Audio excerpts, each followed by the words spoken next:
Hey everybody, so we're in week number 2. Just want to do a 15-minute quick sort of introduction to what we're looking at, summarize some of the key points of what I say challenges of mutual discovery, this interaction and clash of two different worlds, where Europe for the first time starts to really impact and change both what's happening in Europe by an interaction with this new peoples, this new world that they call, that we know as the Western Hemisphere, and how that not only changes Europe, but it changes and impacts the Americas, gives rise to what will eventually be, for our story, of the United States, but also has a global impact as well. So within 15 minutes, I want to get through some key stuff. I'm going to go fast, but that you could pause it, you could take a break, hope get some coffee.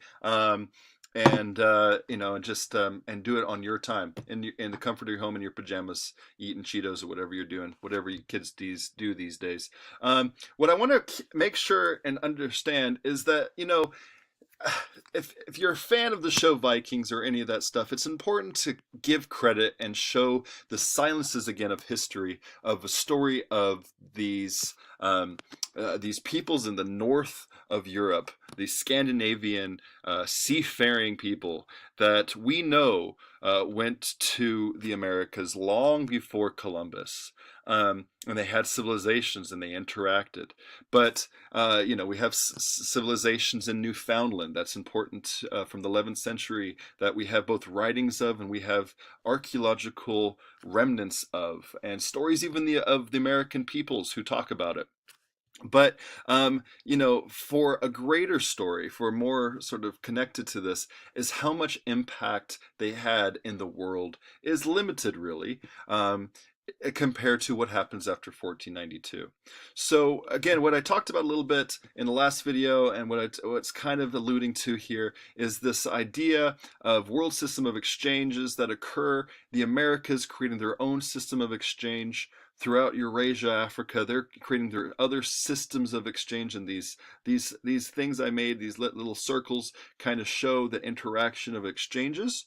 A world system of exchange is the exchange of goods, ideas, and disease. And of course, people is included with all that as well. But goods, ideas, and disease, and religion. And you could see that happening throughout history of the world, throughout our history, here, where goods are being exchanged, ideas are being exchanged. This red one here, we call the Silk Road. That's right. So that one's kind of what's happening here with ideas and spreading. Even with the Roman Empire, they were getting silk from China, although there's no evidence that any Romans ever visited China, but their goods made it across. Ideas made it across. And that happened throughout history. All Columbus really did is he created a new circle here and created a new system of exchange of goods, ideas, and disease, and people that happened across this new Atlantic exchange system there. Okay, so as this is happening, Europe really wouldn't have been the culprit, wouldn't have been seen as the navigating peoples that would have done this. If you were around in the early 1400s and you would say, who in this civilization, in this world of civilizations, would find a whole new land from this system over here? Who would be the ones finding it? Would it be Europe? Would it be Europeans? Most people, I would bet, would expect someone else. They would expect the Ming Dynasty, the Chinese dynasty, who from 1405 to 1433 had huge fleets that would have span across the world, as they did, and would have, if they kept on going, probably would have found the Americas. In fact, a lot of the technology they used eventually made its way to Europe to allow for Columbus and other voyages to take place. Now, the guy in charge of these fleets in China in the early 1400s was a guy named Chun Ha. No, I know that's spelled what you wouldn't expect it to sound like, Chun Ha, but that's Chun Ha, who was a Muslim eunuch, kind of like the eunuch if you watch Game of Thrones. He's a similar. I kind of have a similar idea if that's the similar type of guy. He was an emissary. He was the admiral to Emperor Yongle, whose whole purpose was to flex the might and the power of this Chinese empire. and he had a massive fleet. He had 62 of these treasure ships that I'm going to show you, 100 smaller vessels, 27,000 crew that had soldiers on board, and scientists, interpreters, had artists, and people to and intellectuals who to write and to explain and to show what they're interacting with. And I'll compare that to Columbus's voyage. In fact, you could compare it here. This is one of Yung Lee's and Chun Ha's ships, his treasure ships here. And here's the size of one of Columbus's caravels and Vasco da Gama and other people of that time period's little ships there. These are massive vessels that showed the power and showed who was in control of the seas, who was in control of the land of the regions, and traveled all over the Indian Ocean, all over arguably into the Atlantic, around and down to Africa, and along the Pacific. And it's just unbelievable that these fleets were well before, 70, 80 years before Columbus and the people thereafter. And so, you might see a book called 1421. Now, the thing about 1421 is it argues that these ships, that they found this map similar to this map here, and that these ships not only traveled these Indian Ocean and everything, but they were the ones that first discovered America. Now, this book has been completely discredited, not really real. It's a nice read, it's entertaining, and it's a possibility, but there's no real evidence to support the claims of it. But it is an interesting thing that it wasn't inevitable that Europeans were to find it, and especially if you look at the ships. The technology from the ships of China making its way through the Islamic world, eventually making its way to Europe, is an interesting thing that allowed for that technology to be used by Columbus and others. Now, what happened was the Ming Dynasty changed its focus. It started to put more emphasis in building their Great Wall and being isolating from the world, saying that the world has nothing to offer but corruption to our wonderful ways. So they started to destroy their ships and look inward. Isolation. Think of today in our societies of how much isolationism is around, that we can't learn anything from the people outside of our area. And that's what happened to the Ming Dynasty, and it's a tragedy, and downward spiral that happened thereafter. But it created known as the Age of Exploration for the rest of the world, and especially with Europe. Everything starting to come out of a whole new changes and new exploration in this new world after the Ming Dynasty of the early 1400s. So you start to see a revival of serialization, so food, creating urbanization. You start to see a change of alliances between what's happening in Europe with merchants and their rulers. Islamic power in the Mediterranean starts to wane, and with the Crusades and different powers starting to come about, with European powers, Byzantine Empire, Spain starts to change its ways. Growing intellectual, you start to see the beginning of the Renaissance era, beyond the scope of our class, but worth mentioning. And you start to get people in Portugal, when Prince Henry the Navigator, who probably never entered a ship, but he was a major part of innovation of navigation, and that Columbus and others used. Their big thing was looking at Africa, converting Africans to Christianity, to search for the mystical empire of Prester John. Prester John was seen as an emperor inside the middle of Africa, and sometimes they thought it was in China, that he was a Christian with all this gold and technology, and that if you were able to interact with him and meet him, that you would control the world because of alliances with Prester John. It's false, but they truly believed it. And they created a navigation school in Sangres. Sangres is sort of like the Hogwarts of navigation, where everyone who wanted to navigate and travel the seas went there, including Columbus went here. They used everything. They found sailors from all over the world to come. They got Jewish map makers who were traveling the Mediterranean. They got the technology for the compass from China. They got the astrolabe from the Muslims, who were able to find find west that helped with a lot of navigation. Ship technology, they preferred that small caravel to navigate through the rocks, but the technology from China, from the Islamic world, from across the Mediterranean made its way here to really start to show navigation. Now, in 1491, you have Columbus asking the Spanish monarchs if he could do this new voyage. He has this idea that he could find India, right? He could go to China if he goes west. And he believed that the earth was smaller than it was. He knew the earth was round. Now here's the big thing.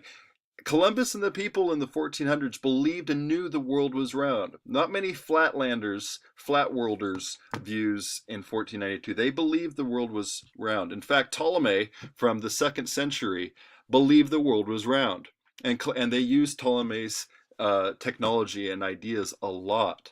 But Columbus believed the world was smaller. They were pretty accurate about the size. He was wrong. He thinking the world was smaller and thought that he could easily navigate.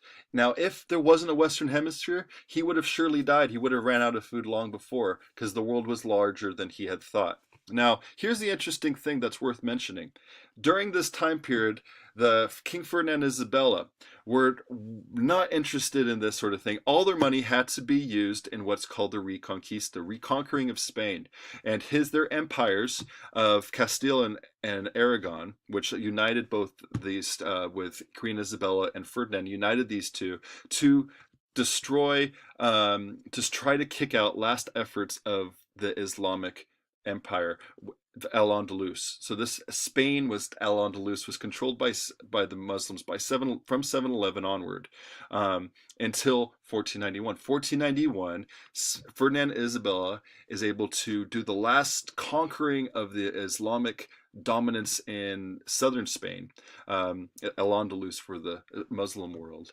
And also at the same time, they start to do a major expulsion of Jews, killing Jews, and taking their land, taking their money, as well as Muslims. And so the crown gets incredibly wealthy at this time.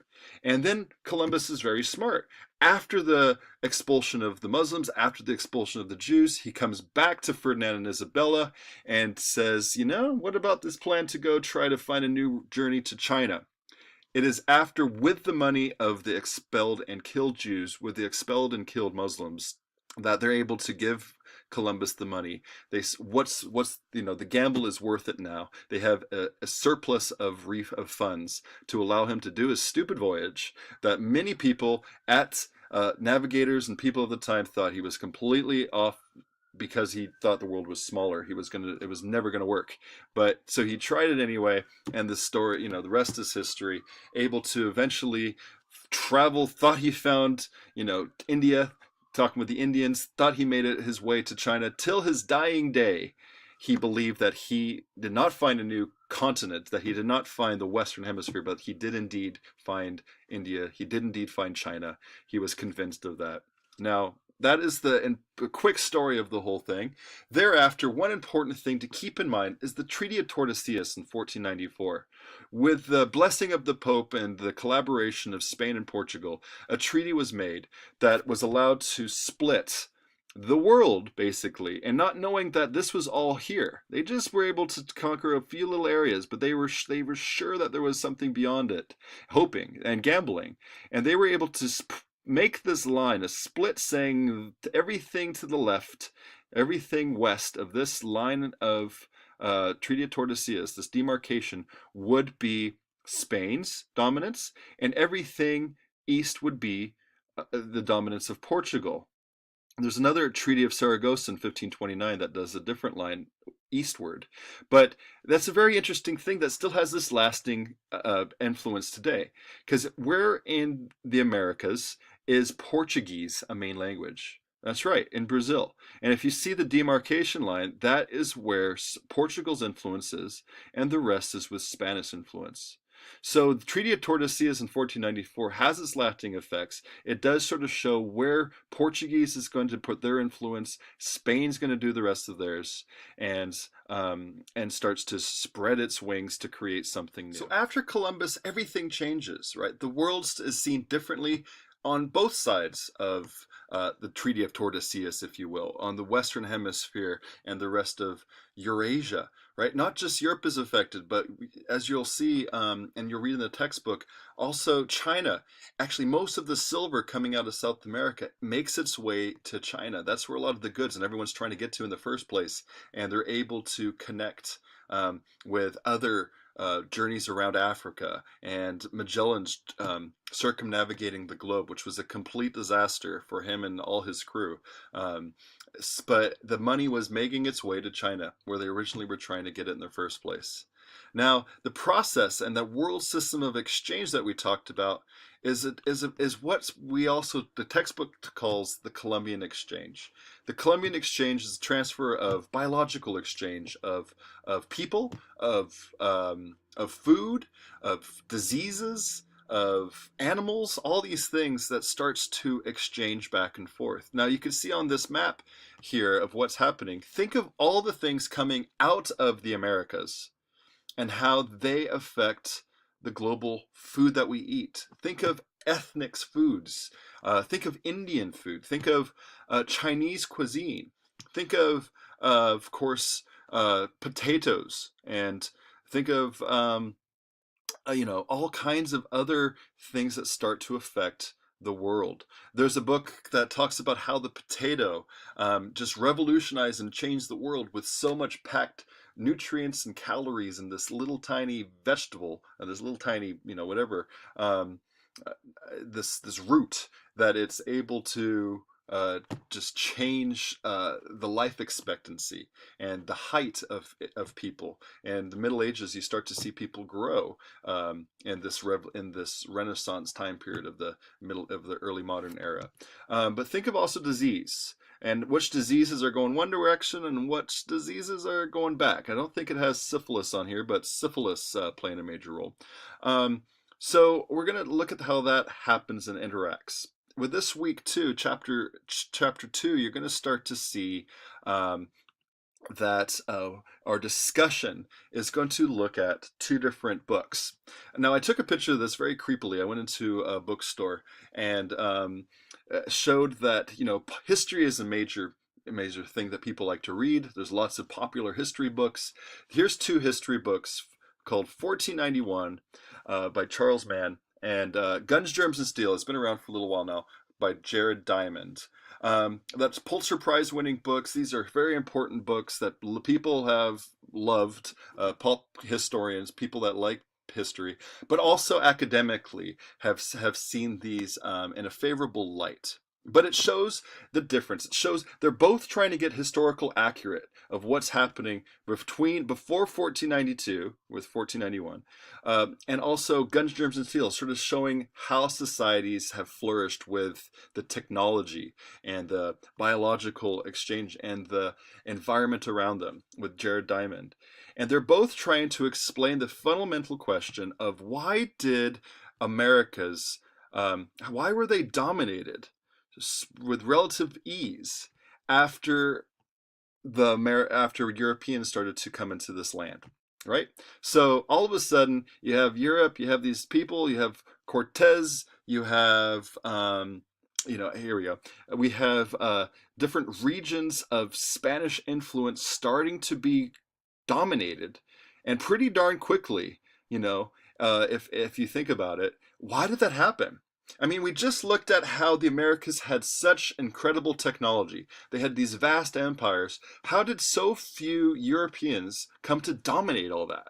And that is a question that has been argued, that I hope we will now engage in this week. So if you look at the discussion, you're going to get an excerpt. By any means, you don't have to read the whole book. There's just a very short excerpt that shows a main argument from Charles Mann, and you see a main argument from Jared Diamond that tries to look at why did Europeans dominate the Americas so easily. And so to look at both of those, read and see what arguments is most persuasive to you, or maybe there's a little bits of both. But I would challenge you to choose one and stick with it. Take a hard line if you can, between what Charles Mann is saying, between Jared Diamond, and try to argue which you think is happening, or maybe something completely different. Maybe it's the fact that they are, you know, they're superior. Maybe that these Europeans are just superior than the people in the Americas. Maybe is that's a view you want to go with. If you can argue it, if you could support it with evidence, be interested to hear that. But look at what Chair Diamond and Charles Mann is saying of what they believe is the cause and the reason for Europeans, especially these Spanish conquistadors who are coming in and conquering these vast empires. So that's what we're going to be looking at. That's what you're going to be reading. We're going to explore how this new age of exploration and just creating a new world system of exchange that starts to expand into this new world. Spain having a hold. Eventually, we're going to see how England, France has a hold, and starts to change this environment and creating something new. So that's what we're looking at this week. If you have questions, comments, any concerns, let me know. And I hope you're enjoying this, the reading this week. I hope you're enjoying the discussions. A real quick shout out to everybody for letting me know what was going on over the weekend with Canvas. Because of some issues, all the due dates is nothing due Wednesday. It'll all be due Friday. So it'll give you plenty of time to get it all done and to really think about the material and to engage in discussion. And you'll have the weekend to discuss after everything's submitted. So after your discussions are submitted, it'll give you 2 days, it'll give you the weekend to comment at other people's, to have discussion about back and forth.